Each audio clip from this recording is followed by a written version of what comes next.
제18장 마지막입니다. 문이 조금 열려 있었다. 그들은 안으로 들어갔다. 존!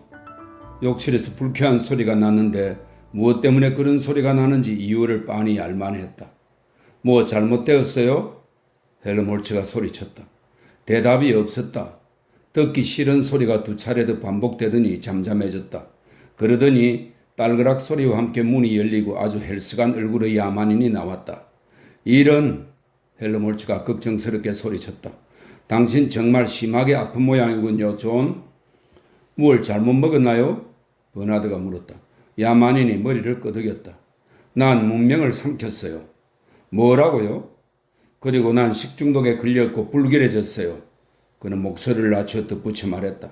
그리고 난 나 자신의 사악함을 삼켰어요. 그랬겠죠. 한데 그게 정확히 무엇이었나요? 내 얘기는 조금 아까 당신은 이제 난 깨끗해졌어요. 야만인이 말했다. 겨자와 뜨거운 물을 좀 마셨죠? 두 사람이 놀라서 그를 빤히 쳐다보았다.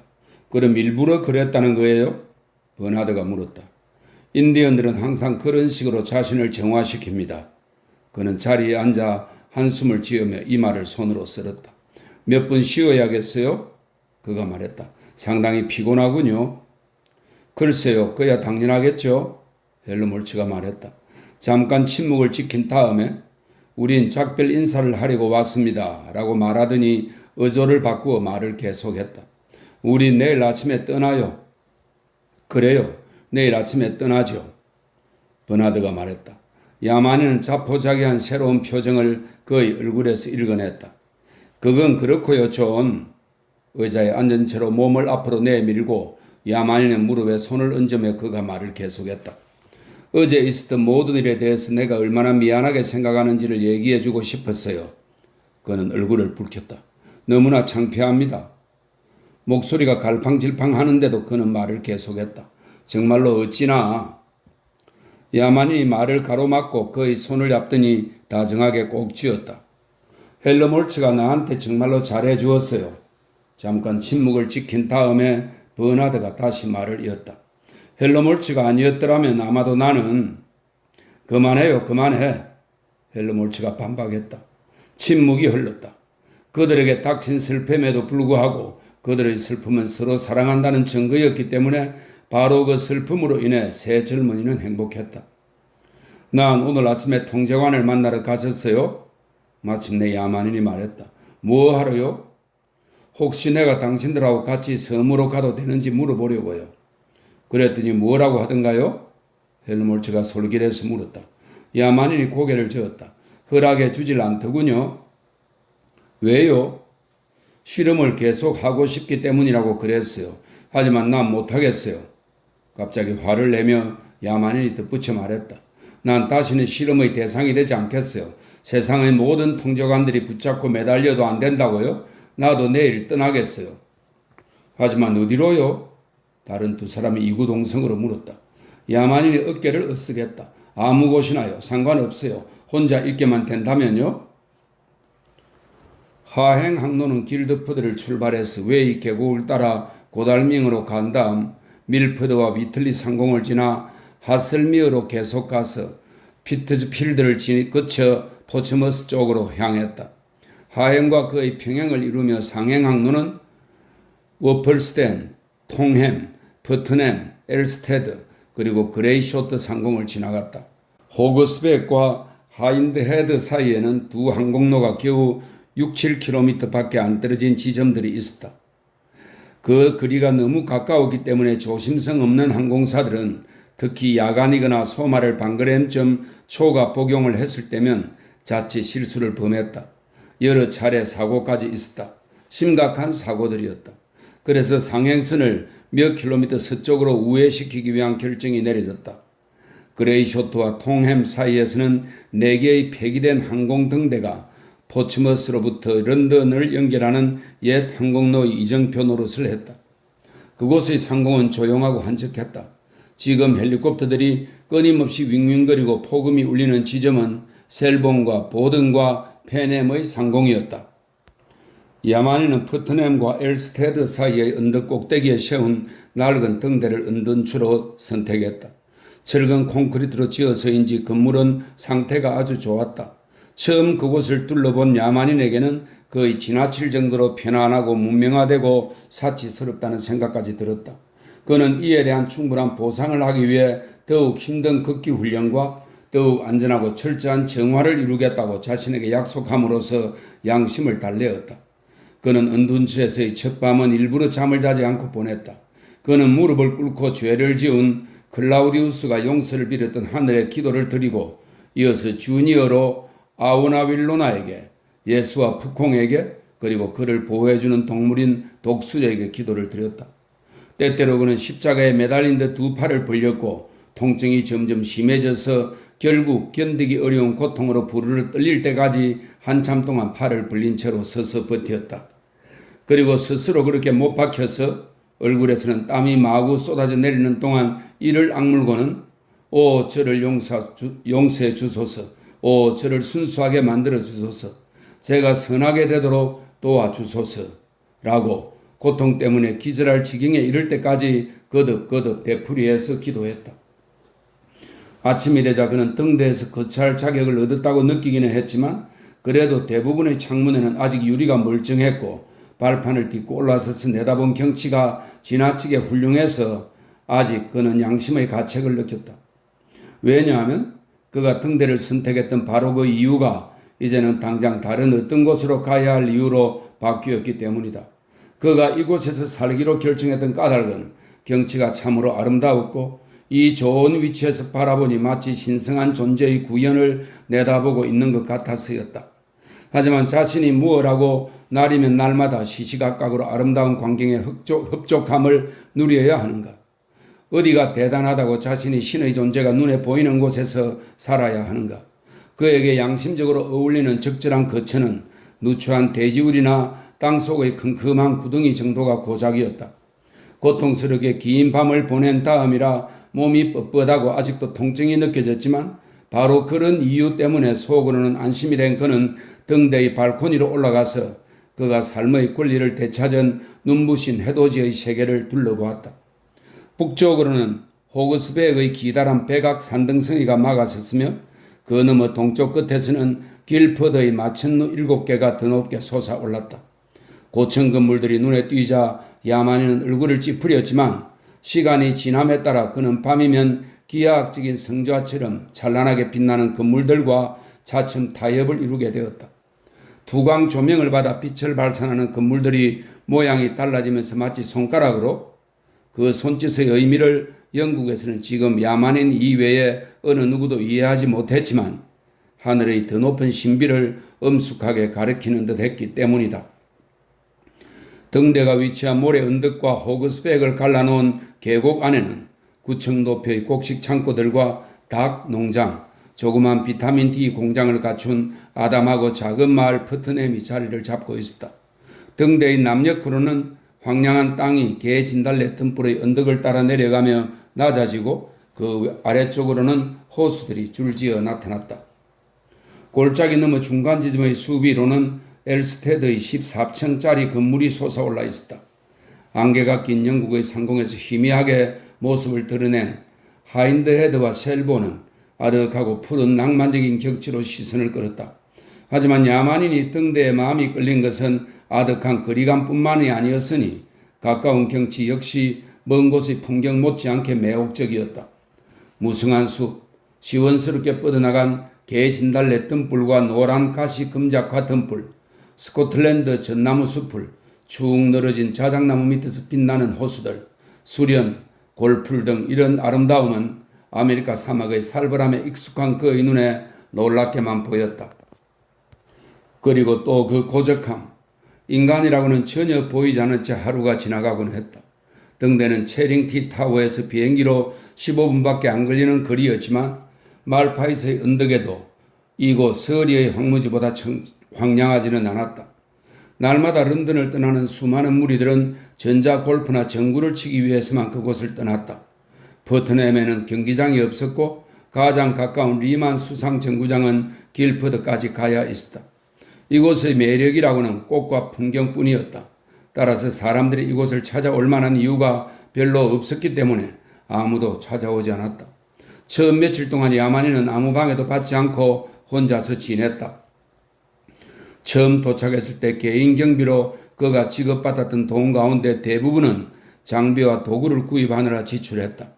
그는 런던을 떠나기 전에 인조견 양모, 담요 늑장과 밧줄과 끈, 못, 악교, 몇 가지 연장, 때가 되면 불을 붙이는 송곳을 만들 계획이기는 하지만 당분간 필요한 성냥, 냄비와 번철 몇 개, 씨앗 20여 봉투, 밀가루 10kg을 구매했다. 아니에요. 합성 전분이나 목화 폐기물로 만든 대용 밀가루는 싫다고요? 그가 고집했다. 아무리 그런 게 영양분이 많다고 해도 난 싫어요. 하지만 종합 내분비성 비스킷과 비타민이 든 대용 쇠고기를 살 때는 가게 점원의 설득을 받아들일 수밖에 없었다. 깡통들을 살펴보면서 그는 자신의 나약함을 씁쓸하게 꾸짖었다. 역겨운 문명의 산물. 그는 굶어 죽는 한이 있더라도 그것을 절대로 먹지 않겠다고 결심했다.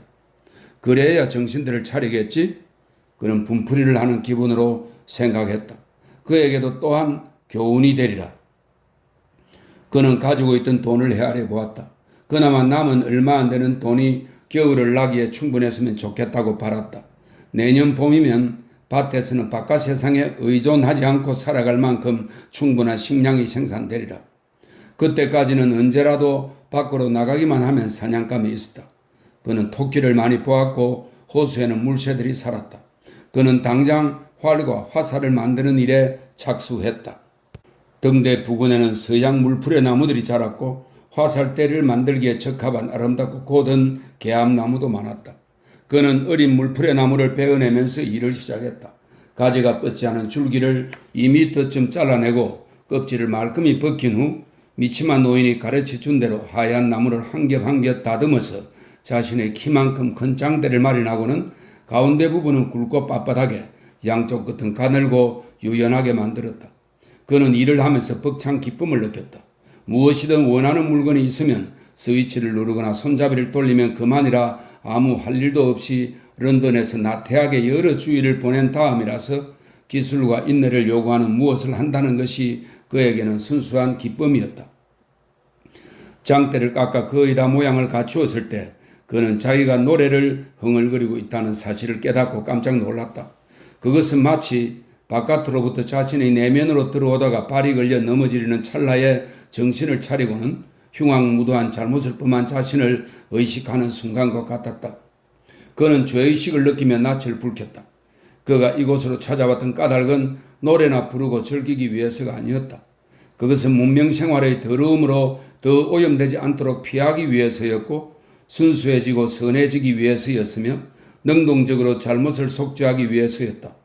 그는 활을 깎는 일에 몰두한 나머지 가엾은 린다를 잊었고 그녀에 대한 자신의 흉포한 매정함을 잊었고 그녀의 죽음이라는 신비를 구경하려고 역겨운 쌍둥이들이 벌레처럼 때를 지어 몰려들어 그의 슬픔과 회한뿐만 아니라 신들까지 욕되게 하던 일 따위를 영원히 기억하리라는 맹세를 망각했다는 사실을 깨닫고 경악했다. 그는 잊지 않겠다고 맹세했으며 끊임없이 잘못을 속죄하겠다고 맹세했었다. 그런데 지금 활을 깎으며 행복하게 앉아 정말로 노래를 부르고 있었다니. 그는 안으로 들어가서 겨자통을 열고는 불 위에 얹어 끓이려고 물을 좀 부었다. 반시간 후에 버트넴의 보카노프스키 집단 소속인 델타 마이너스 토지 근로자 3명이 마침 엘스테드로 차를 몰고 지나가다가 언덕 꼭대기에서 상반신을 노출시키고 임자 없는 등대 바깥에 서서 매듭진 채찍으로 자신의 몸을 때리는 젊은 남자를 보고 깜짝 놀랐다. 그의 등은 시뻘건 채찍 자국이 수평으로 나 있었으며 상처마다 피가 방울방울 떨어졌다. 화물 자동차를 몰던 운전사는 길가에 차를 댔고 두 동료는 이 회개한 광경을 보고 입이 딱 벌어졌다. 하나, 둘, 셋. 그들은 채찍을 후려치는 숫자를 헤아렸다. 8번째 젊은이는 자신에게 가하던 처벌을 중단하고는 숲가로 달려가서 심하게 토했다. 구토가 끝난 다음에 그는 채찍을 집어들더니 다시 자학을 시작했다. 9, 10, 11, 12. 포도님 맙소사. 운전사가 속삭였다. 그리고 그의 쌍둥이 동료들도 같은 마음이었다. 포드님 앞서사. 그들이 말했다. 3일 후에는 시체에 몰려드는 칠면 말똥가리들처럼 기자들이 찾아왔다. 생나무를 떼서 불로 천천히 말리고 굳혀 활을 만드는 작업이 끝난 다음이었다. 야만이는 화살을 만드느라 바쁘던 참이었다. 30개의 개암나무 막대기를 깎아 말리고는 끝에다 날카로운 못을 달고 활 고자를 꼼꼼하게 다듬어 붙였다. 며칠 전 밤에 그는 버터넘 양계장에서 몰래 닭을 훔쳐내어 이제는 화살을 모두 완성하기에 충분한 깃털을 확보해 놓은 상태였다. 처음 도착한 기자들이 그를 찾아냈을 때 그는 화살대에다 깃털을 달기 직전이었다. 기자는 탄력성이 좋은 신발을 신은 덕택에 아무 소리도 내지 않고 그의 뒤로 바싹 접근했다. 안녕하십니까 야만인 선생님? 그가 말했다. 전 라디오 15에서 나온 사람인데요. 야만인이 뱀에게 물리기라도 한 듯 깜짝 놀라 벌떡 일어서는 바람에 화살과 깃털, 악교 항아리가 사방으로 흩어졌다. 실례했습니다. 진심으로 미안해하면서 기자가 말했다. 전 그럴 생각이 아니었는데. 그는 인사를 하는 신용으로 모자를 살짝 만졌다. 난로 연통처럼 생긴 알루미늄 모자에는 무전 수신기와 송신기가 부착되어 있었다.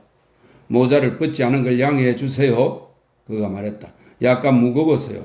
아까 말씀드렸듯이 전 라디오 15에서 나온 사람이고. 무슨 일이시죠? 험악한 표정으로 야만인이 물었다. 기자는 지극히 알랑거리는 미소를 지으며 그 질문에 답했다. 그야 물론 우리 독자들이 깊은 관심을 느낄 것 같아서요. 애교에 가까운 미소를 지으며 그는 머리를 한쪽으로 갸우뚱 기울였다. 몇 마디만 얘기해 주시면 됩니다, 야만인 선생님. 그러고는 재빨리 예식을 치르는 듯한 일련의 동작을 거쳐 허리에 부착된 휴대용 축전지에 연결된 두 가닥의 줄을 풀어 알루미늄 모자의 양쪽에다 동시에 꽂았다. 그런 다음 머리 꼭대기 중앙에 달린 용수철을 건드리자 안테나가 공중으로 불쑥 솟아올랐다. 이번에는 모자 태에 달린 또 다른 용수철을 건드리자 뚜껑을 열면 괴상한 인형이 불쑥 튀어나오는 장난감처럼 마이크가 튀어나와 그의 코앞 한 뼘쯤 되는 곳에 매달려 덜렁거렸다. 그러고는 귀 위쪽의 수신기 한 상을 끌어내리고 모자의 왼쪽에 달린 스위치를 눌렀더니 모자 속에서 어디선가 땅불이 어둑하게 윙윙거리는 소리가 났다. 이어서 손잡이를 오른쪽으로 돌리자 청진기에다 대고 누가 딸꾹질을 하는 듯 갑자기 빽빽거리고 시끈덕거리고 칵칵거리는 소리 때문에 윙윙대던 소음이 묻혀버렸다. 여보세요? 마이크에다 대고 기자가 말했다. 여보세요? 여보세요? 갑자기 모자 속에서 종이 울렸다. 당신인가요, 에드젤? 난 프리모델론인데요. 예, 찾아냈습니다. 이제 야만인 선생께서 마이크를 잡고 몇 마디 말씀을 하실 겁니다. 그렇게 해주시겠어요? 야만인 선생님? 그는 버릇처럼 떼어버린 매혹적인 미소를 또다시 지으며 야만인을 올려다보았다. 독자들에게 왜 당신이 이곳으로 왔는지 간단히 설명해 주시면 됩니다. 어째서 그토록 갑자기 끊지 말고 기다려요, 에드젤. 갑자기 런던을 떠나게 되었나요? 그리고 물론 채찍 얘기도 해 주시고요. 야만인은 깜짝 놀랐다. 그들이 채찍을 어떻게 알아냈을까? 우리 모두 채찍 얘기를 알고 싶어서 미칠 지경이에요. 그리고 문명세계에 관해서도 좀 언급해 주세요.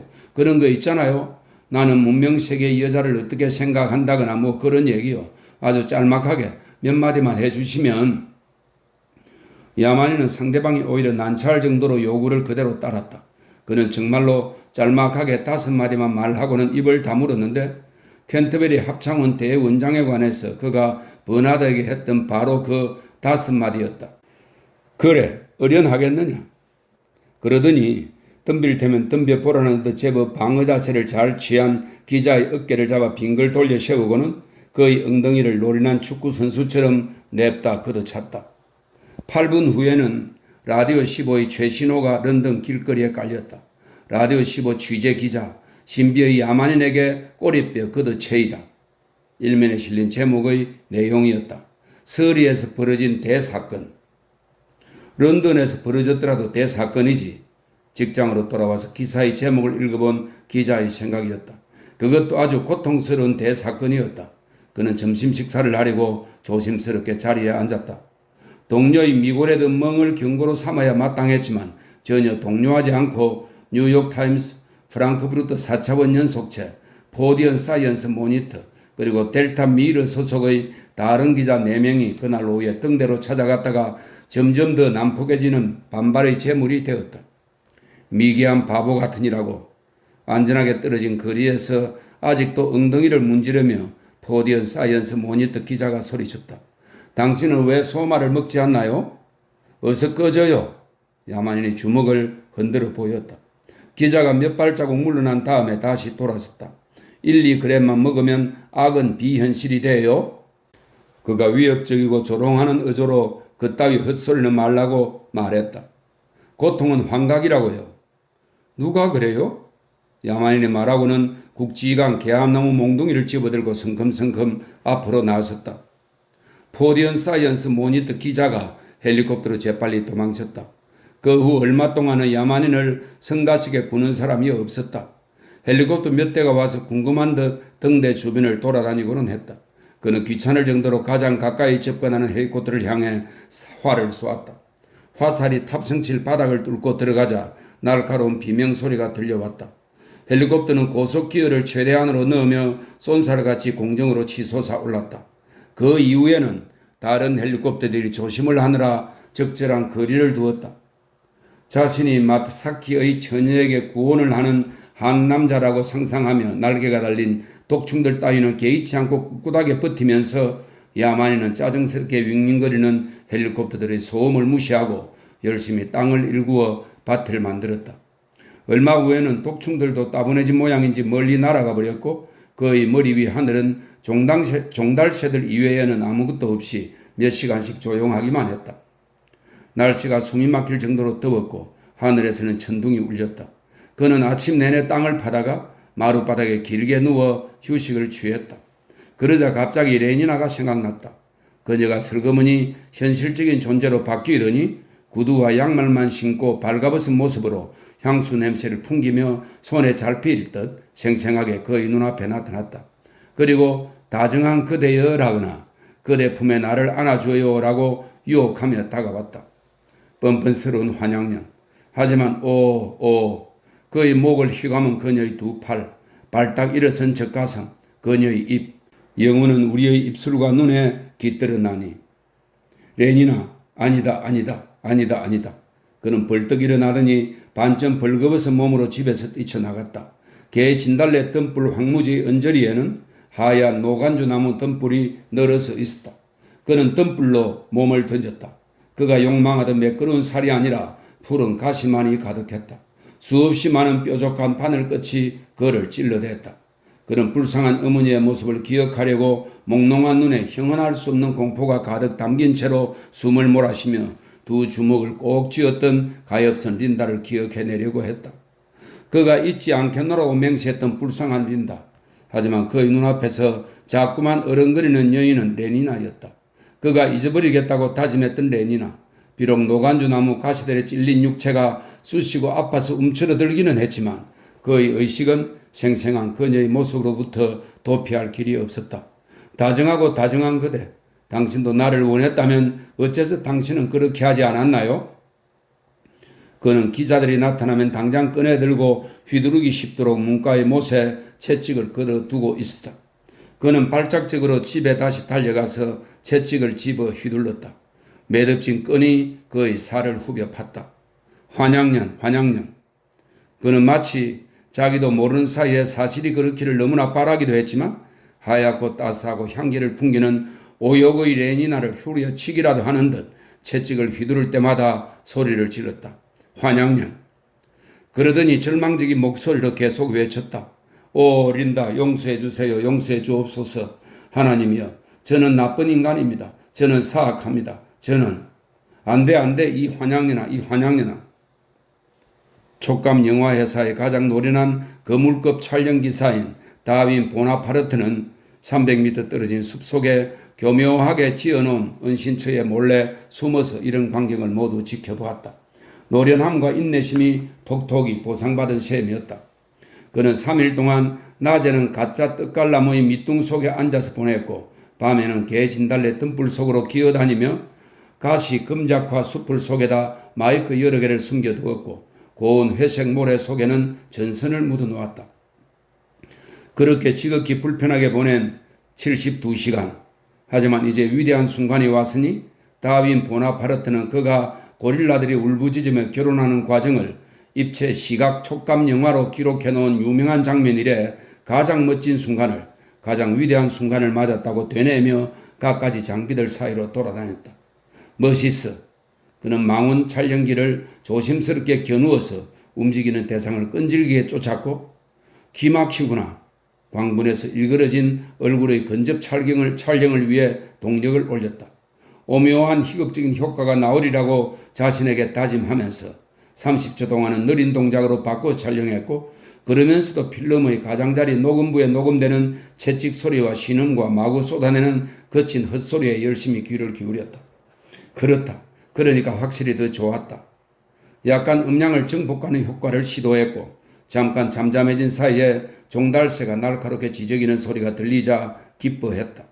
그는 등에서 흘러내는 피를 제대로 근접 촬영할 기회를 잡으려고 야만인이 돌아서기를 바랐다. 이런 놀라운 행운이 어디 있겠나마는 마침 그 순간에 저 착한 친구가 정말로 몸을 돌려 그는 완벽한 근접 촬영을 하는데 성공했다. 자, 멋있게 되었어. 일이 다 끝난 다음에 그는 혼자 말을 했다. 정말로 멋있어. 그는 얼굴에 흐르는 땀을 닦았다. 작업소에서 촉감 효과를 첨가시키고 나면 이것은 정말 멋진 영화가 될 터였다. 향유 고래의 성생활에 거의 맞먹을 만큼이나 훌륭한 작품이 되리라고 다윈 보나파르트는 생각했는데, 그만하면 포드님의 이름으로 맹세컨대 대단한 수준이었다. 사람들은 열 이틀 후에 개봉된 서리의 야만인을 서부 유럽의 모든 인류 촉감 영화관에서 보고 느낄 기회를 얻었다. 다윈 보나파르트의 영화가 끼친 영향은 엄청나고 즉각적이었다. 영화는 저녁에 개봉되었다. 존의 전원적인 고적함은 이튿날 오후에 수많은 헬리콥터들이 무리를 지어 하늘로 몰려오는 통에 갑자기 깨어졌다. 그는 밭에서 땅을 파고 있었으며 머릿속에서는 생각의 알맹이를 열심히 캐내는 중이었다. 죽음. 그리고 그는 삽을 한 번 다시 그리고 또 다시 찔렀다. 우리의 모든 어제는 바보들에게 흙으로 돌아가는 죽음의 길을 비추어 주었도다.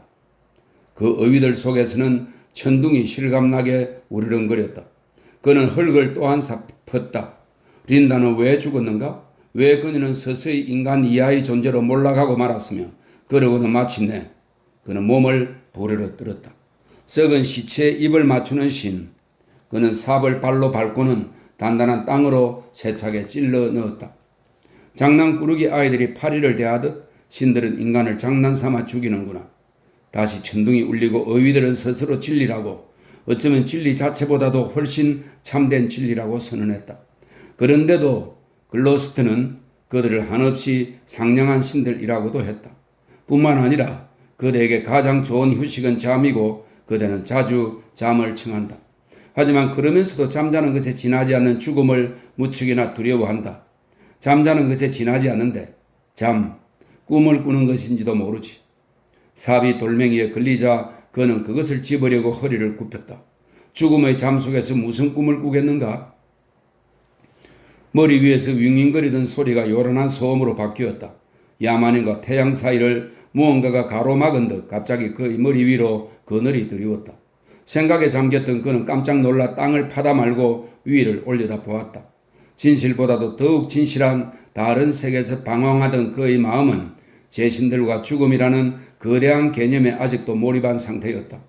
그가 어리둥절하고 당황해서 위를 올려다 보았더니 가까운 허공에 때를 지어 떠있는 기계들이 눈에 띄었다. 그들은 메뚜기 떼처럼 몰려와서 허공에 잠시 떠있다가 그의 주변 사방에서 개 진달래 등불로 내려앉았다.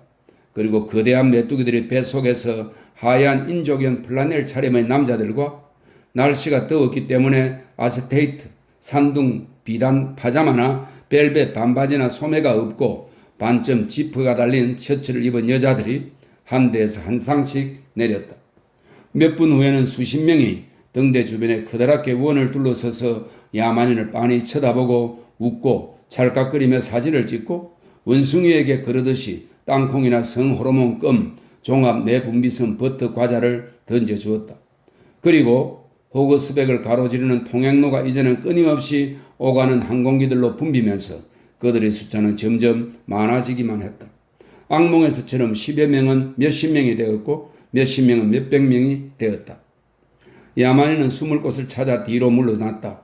궁지에 몰린 짐승의 자세로 등대의 벽을 등지고 서서 감각을 상실한 사람처럼 공포에 질려 말도 못하고 이 얼굴 저 얼굴을 멍하니 쳐다보았다. 야만인은 이렇게 멍청한 상태에서 그를 정확하게 겨냥해 던진 껌 한 통을 뺨에 맞고 그 충격으로 생생한 현실의 감각을 되찾았다. 깜짝 놀랄 만한 아픔. 그는 정신이 번쩍 들면서 맹렬한 분노를 느꼈다. 가란 말이에요. 그가 소리쳤다. 유인이 말을 하자 웃음과 박수가 터져나왔다. 훌륭하고도 멋진 야만인 만세 만세. 그는 뜨들썩한 아우성 속에서 함성 소리를 들었다. 채찍질을 하라. 그 말에 따라 반응하듯 그는 문 뒤쪽 못에 걸린 매듭진 채찍 다발을 잡고 그를 괴롭히는 사람들에게 흔들어 보였다. 야유하는 환호성이 터져나왔다. 그는 험악한 표정으로 사람들을 향해 나아갔다. 한 여자가 급에 질려 비명을 질렸다. 모여든 구경꾼들 가운데 가장 공격을 받기 쉬운 가장자리의 사람들이 잠시 위협을 느껴 술렁이다가 다시 정신을 가다듬고는 단호하게 버텼다. 압도적인 숫자를 믿고 관광객들이 용기를 낸 것이다. 이것은 야만인으로서는 전혀 예상치 못했던 사태였다. 그는 주춤하면서 멈춰선 채 주위를 둘러보았다. 왜 나를 가만히 내버려 두지 않는 거죠? 그의 분노한 목소리에는 거의 애원에 가까운 그늘이 드리웠다. 마그네슘 소금에 절인 복숭아를 먹어봐요. 만일 야만인이 돌진한다면 가장 먼저 공격을 받게 될 위치까지 다가온 남자가 말했다. 그는 꾸러미를 내밀었다. 정말 좋은 거예요? 비위를 맞추려는 듯 상당히 불안한 미소를 지으며 그가 덧붙여 말했다. 마그네슘 소금은 당신이 늙지 않도록 도와줄 테니까요. 야만인은 그의 제안을 못 들은 채 했다. 나를 어떻게 하려고 그래요? 희죽거리는 얼굴들을 하나씩 둘러보면서 그가 물었다. 나를 어떻게 하려고 그래요? 채찍질을 해봐요. 백이몽의 목소리가 중구난방으로 외쳤다. 채찍질 묘기를 부려봐요. 채찍 묘기를 보여줘요. 그러더니 이구동성으로 천천히 우렁차게 우리들은 채찍질을 보고 싶다라고 인파의 언저리에 모여선 집단이 구호를 외쳤다. 우리들은 채찍질을 보고 싶다. 다른 사람들이 당장 따라서 고함을 질렀고 구호는 앵무새처럼 거듭거듭 되풀이 됐다. 함성은 한없이 커지다가 결국 7, 8번쯤 반복될 무렵에는 다른 말을 하는 사람이 아무도 없었다. 우리들은 채찍질을 보고 싶다. 그들은 모두 함께 외쳤다. 함성과 일체감에 도취된 그들은 고동치는 공감대를 형성한 나머지 몇 시간 동안이라도 거의 끝없이 계속해서 외쳐댈 것만 같은 기세였다. 하지만 25번쯤 반복되었을 무렵에 놀랍게도 함성이 갑자기 중단되었다.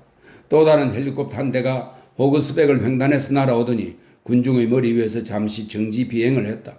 그러고는 관광객들의 행렬과 등대 사이의 빈 공간으로 내려와 야만인이 버티고 선 자리에서 몇 미터밖에 안 떨어진 곳에 착륙했다. 헬리콥터 추진기의 소음 때문에 함성 소리가 잠깐 들리지 않았다. 착륙한 헬리콥터가 엔진을 끄고 나서야 우리들은 채찍질을 보고 싶다. 우리들은 채찍질을 보고 싶다는 함성이 아까처럼 시끄럽고 끈질기고 단조롭게 다시 터져나왔다. 헬리콥터의 문이 열렸다. 흰 피부에 혈색이 좋은 젊은 남자가 먼저, 그리고 초록색 짧은 벨벳 바지에 하얀 셔츠와 승마용 모자 차림의 젊은 여자가 내렸다. 젊은 여자를 보자 야만인은 깜짝 놀라 뒷걸음질을 치며 얼굴이 파랗게 질렸다.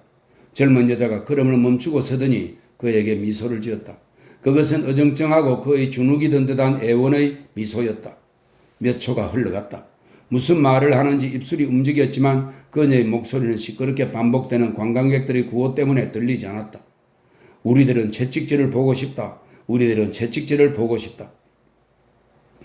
젊은 여자가 두 손으로 왼쪽 옆구리를 누르더니 복숭아처럼 화사하고 인형처럼 아름다운 얼굴에 어울리지 않을 정도로 이상하고 절망적인 그리움의 표정을 지어 보였다. 그녀의 두 눈이 점점 커지면서 밝아지는 듯 하다가 갑자기 눈물 두 방울이 뺨을 타고 흘러내렸다. 그녀는 들리지 않는 무슨 말인가를 다시 하더니 갑작스럽고도 열정적인 몸짓으로 야만인을 향해 두 팔을 내밀며 앞으로 나섰다. 우리들은 채찍질을 보고 싶다. 우리들은 채찍질을. 그러자 갑자기 그들은 원하던 구경거리를 보게 되었다. 환양년, 야만인이 미친 사람처럼 그녀에게 달려들었다. 족제비 같은 년, 그는 미친 사람처럼 작은 끈으로 엮어서 만든 채찍으로 그녀를 마구 후려쳤다.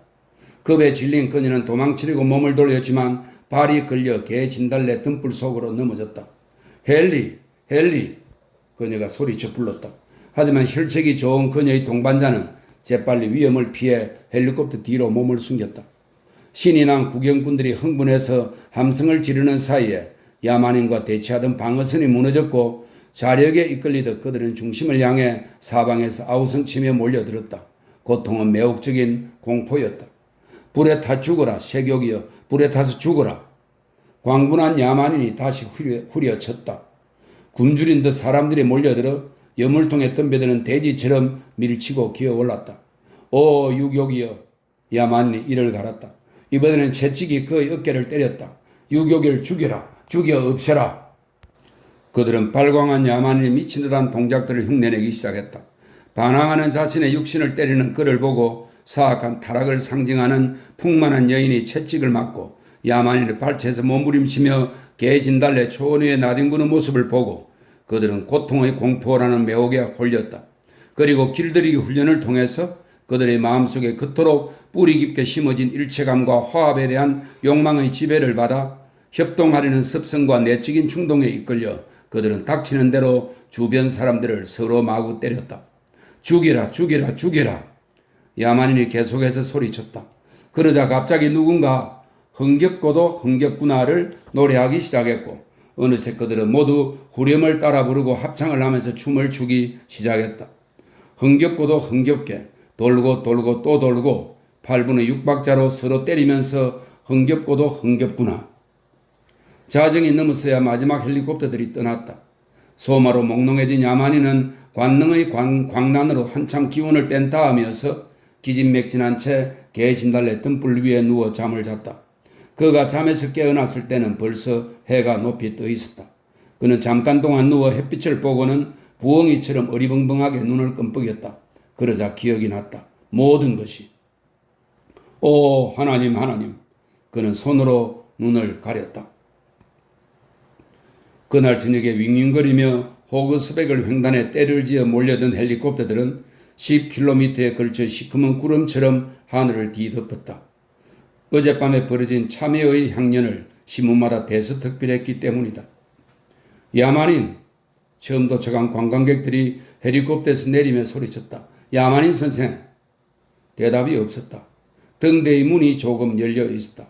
그들은 문을 밀고 덧문을 닫아놓아 어두컴컴한 안으로 걸어 들어갔다. 방 저쪽의 아치형 복도를 통해서 위층으로 올라가는 청개밑이 보였다. 아치형 복도의 꼭대기 바로 밑에 매달린 한 쌍의 발이 눈에 띄었다.